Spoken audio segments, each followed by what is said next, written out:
ఇంకొక పక్కన పోలవరం 12,150 కోట్లు ఇచ్చారు, ట్రాక్లో పెట్టాం.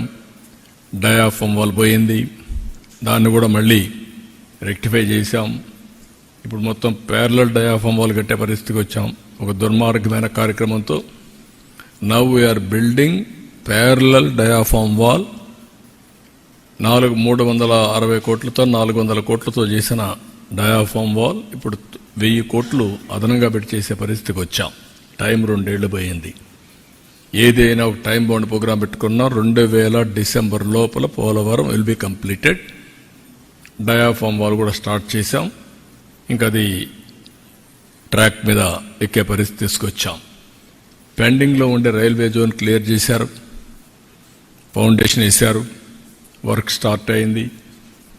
ఆల్మోస్ట్ ఆల్ కొలాప్స్ అయిపోయినటువంటి BIFR పోయినటువంటి స్టీల్ ప్లాంట్ ఆర్ ప్రైవేటైజేషన్ చేయాల్సిన స్టీల్ ప్లాంట్ 13,000 కోట్ల రూపాయలతో రివైవల్ ప్యాకేజ్ ఇచ్చారు. ఇది అసాధారణమైన విషయం. ఏదైతే ప్రజలు ఆ రోజు చూపించిన ఆదరణ, ఎన్డీఏకి ఇచ్చినటువంటి ఒక విధంగా చెప్పాలంటే ల్యాండ్ స్లైడ్ విక్టరీ, ఈరోజు ఈ ప్రాజెక్టు కూడా రివైవ్ చేసే పరిస్థితికి వచ్చాం. దాన్ని ఫోకస్ చేస్తాం. మళ్ళీ విశాఖపట్నం ఆంధ్రుల హక్కు, ఆత్మ గౌరవాన్ని కాపాడే ప్రాజెక్ట్ ఇది. దీన్ని ఏం చేయాలో చేసి ముందుకు తీసుకెళ్తాం. అంటే ఎందుకు ఇవన్నీ మీకు చెప్తున్నానంటే, ఇక్కడ ఇంకా కూడా విధ్వంసం చేసిన వ్యక్తులు కూడా గొంతు చెంచుకుంటున్నారు. అంటే ఏదో ఒకటి 24 గంటలు ఈ రాష్ట్రాన్ని సర్వనాశనం చేయాలి, విధ్వంసం చేయాలి, డెవలప్మెంట్ జరగకూడదు. 5 సంవత్సరాల్లో 1,000 కోట్ల రూపాయల ప్రాజెక్ట్ ఏదైనా జరిగిందా? ఉండే ప్రాజెక్టులు వెళ్ళిపోయినాయి. ఎక్కడికో మీరు చూస్తే ఇక్కడ పెట్టాలని పేట్రియాటిక్ ఫీలింగ్తో వచ్చిన అమర్ రాజా లాంటి ఫ్యాక్టరీల్ని తరిమేసే పరిస్థితికి వచ్చారు. ఆస్తుల్ని రాయించుకునే పరిస్థితికి వచ్చారు, కబ్జా చేసే పరిస్థితికి వచ్చారు. 3-4 డికేడ్లు సంపాదించిన ఆస్తులు కూడా రాసేసుకునే పరిస్థితికి వచ్చారు సెటిల్మెంట్లో. అవన్నీ మళ్ళీ నేను మాట్లాడుతూ ఇప్పుడు డైవర్షన్ రావడం కరెక్ట్ కాదు. అవన్నీ కూడా సెట్ చేస్తున్నాం. నా ఎయిమ్ ఏంటంటే మెయిన్గా మీరు మొన్న కూడా మీకు GSTP ప్రజెంటేషన్ చేశాను. నా ప్రతి ఒక్క ఎఫర్ట్ కామన్ మ్యాన్ ఆదాయం ఎట్లా పెంచుతాం, కామన్ మ్యాన్కి మెరుగైన జీవన ప్రమాణాలు ఏ విధంగా ఇస్తాం అనేది మెయిన్ ఫోకస్ కింద పెట్టుకున్నాను. అందుకే మీరు చూస్తే 23-24 వరకు 2,37,951 రూపాయలు తలసరి ఆదాయం. అది ఈరోజు 24-25కి 2,68,653 రూపాయలు అయింది. దీన్ని అల్టిమేట్గా మన చేతుల్లో ఉంది. 15% గ్రోత్ రేట్ వస్తే ఎక్కడికో వెళ్ళిపోతాం. అంటే 2047కు 58 లక్షల రూపాయలు తలసరి ఆదాయం వస్తుంది. ఇప్పుడుండే 2,68,653 నుంచి 58,14,916 రూపాయలు వస్తుంది. ఎప్పుడు కంటిన్యూగా CAGR 15% పెరిగితే, లాస్ట్ 5 ఏళ్లలో CAGR 13.5% పెరిగాం. ఇటీవల ఈ గవర్నమెంట్ వచ్చినాక 10% పడిపోయింది. ఇప్పుడు ఈ 1 ఇయర్లోనే 12.94%కి వచ్చాం. అంటే 13%కి వచ్చాం. ఇంకా 2% పెరగాలి. నా ప్రయత్నాలన్నీ కూడా అటు ఇండస్ట్రీ, సర్వీస్ సెక్టర్, అగ్రికల్చర్ అన్నీ కూడా సంపద సృష్టించడానికి ఉపయోగపడాలి. తలసరి ఆదాయం పెరగాలి, రాష్ట్ర స్థూల ఆదాయం పెరగాలి. ఇక్కడ మామూలుగా గ్రో అయితే ఇంత ఇది రాదు. ఇప్పుడు ఉదాహరణకు మీరు పర్ క్యాపిటల్ ఇన్కమ్ ఎటు పెరుగుతుందంటే, ఇప్పుడు 7.5% మనం గ్రోత్ అచీవ్ చేస్తే 25 ఏళ్ళు 24 ఏళ్ళు ఎగ్జాక్ట్గా 46-47కి 19,000 అవుతుంది. అంటే 4.9 టైమ్స్ పెరుగుతుంది. అదే 10% అచీవ్ చేస్తే 21,87,000 అవుతుంది. అంటే 8% 8.14 టైమ్స్ పెరుగుతుంది. అదే 12.50 పెరిగితే 35,85,000 అవుతుంది. అదే 15% పెరిగితే 58,14,000 22 సార్లు పెరుగుతుంది. 22 టైమ్స్ పెరుగుతుంది. That is the calculations we are working.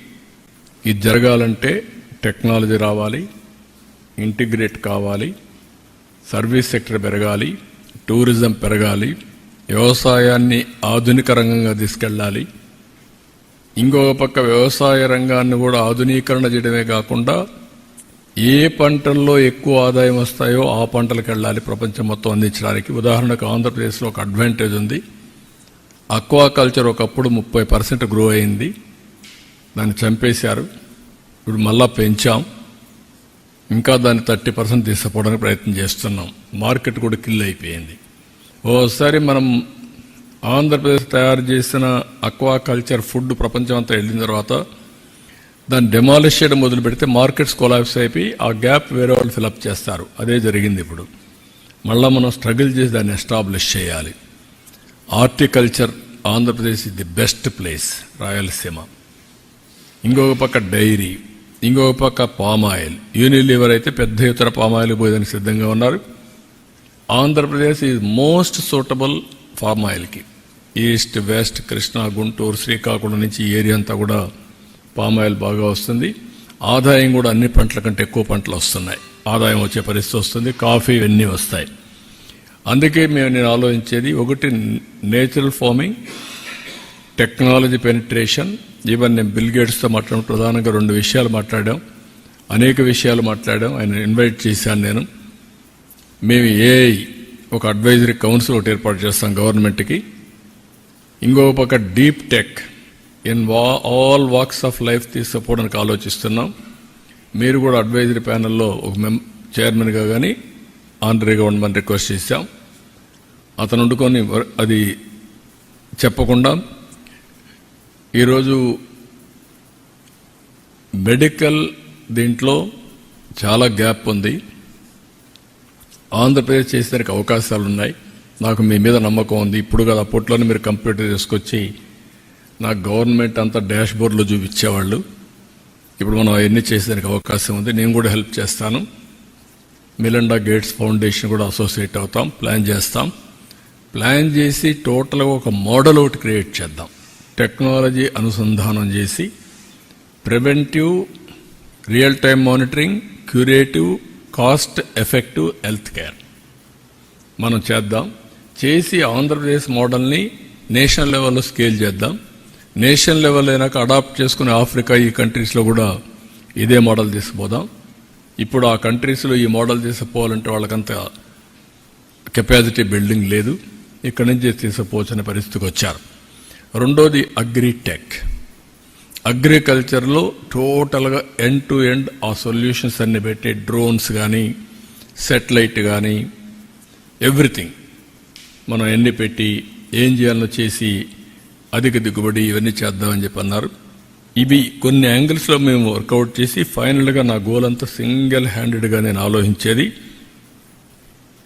2046-47కి 15% growth కంటిన్యూగా ఉంటే రిచెస్ట్ ప్లేస్ ఇన్ ఇండియా. ఇది కొంతమంది అంటారు సాధ్యమా అని. ఇక్కడ పుట్టిన పిల్లలు అమెరికాకు పోయి $120,000 చేస్తే 25 ఏళ్లలో ఇంకా 25 ఏళ్ల తర్వాత కూడా మనం $42,000 నేను అడిగే 40 వాళ్ళకంటే అప్పుడు వాళ్ళు ఎక్కడే పోతారో తెలియదు. 10 లక్షలు పోతారా 20 లక్షలు పోతారో తెలియదు. అంత ఆదాయం వాళ్ళు సంపాదించబడి 10 లక్షలు కాదు, ఇక్కడ 58 లక్షల కోట్లకు వెళ్తారు. That is where opportunities are there.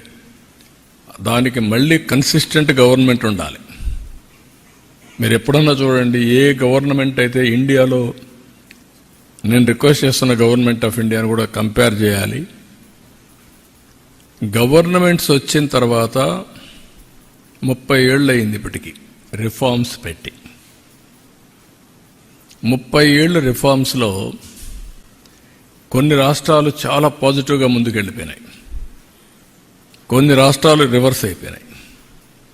నేషన్ని pull down చేస్తున్నాయి కొన్ని రాష్ట్రాలు నేషన్ని పుల్అప్ చేస్తున్నాయి. వై? అందరికీ వనరులు ఉన్నాయి, సేమ్ వాతావరణం, same policies from government of India, వాళ్ళు అమలు చేసే విధానం. అయితే డెమోక్రసీలో డిఫరెంట్ పొలిటికల్ పార్టీస్ అధికారంలోకి వచ్చాం. మనందరి ధ్యేయం ఒకటే ఉండాలి.